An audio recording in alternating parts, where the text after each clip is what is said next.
If you have long, thick, luscious hair like I don't, this could be a problem for your bathroom sink. Welcome back to another bi-weekly episode of Home Tip Tuesdays. Have you ever gone to use your sink only to notice that the water may be draining really slow, perhaps even filling the bowl? Or you could be even getting a whiff of a funky odor? Well, before you reach for a harsh chemical cleaner, here are a couple of easy tips for you to try. Now let's get started. Make sure that there's no water left in the sink. Otherwise, grab a bowl or a water basin to catch any water overflow on this next step. Now let's go under the sink and locate the pin for the water pop-up stopper. Turn the flange or screw counterclockwise and pull the pin back out, allowing you to completely remove the stopper from the top.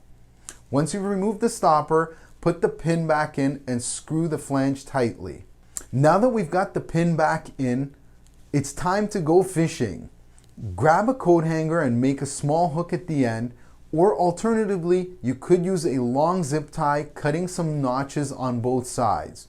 Make sure you don't drop the zip tie in there, otherwise you've created more problems. Now let's go fishing. Stick the coat hanger or zip tie into the hole and pull out any hair, blockage, or debris you may find. Once you remove the gunk, then you can run some warm water to make sure that the water's flowing freely. If your water's flowing now, we can get rid of the smell and any of the slime that's stuck inside the drain.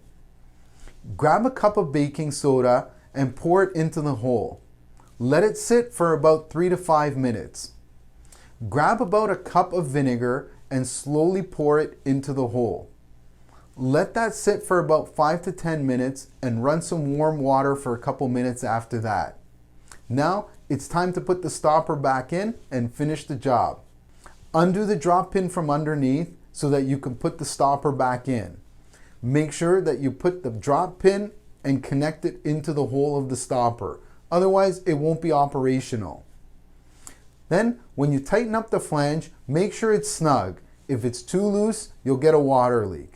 If it's too tight, you won't be able to use the water stopper. More than likely, the rod will bend before the stopper moves. If that's happening, you know you've tightened the flange up too tight. You can use the same trick for your shower stall. If you notice the water's not draining, grab a screwdriver and remove the floor cover. Now you can grab your coat hanger and fish out any hair or gunk that's caught in there. Put the cover back on, let the water run, and now you've fixed your problem. If your water flow is still not fixed in your sink, there could be more problems in your S-trap or beyond that. If you've got a snake, you can try that. Otherwise, it may be time to call a plumber. I hope you found this week's tips useful. Until the next time, smile and have a great day.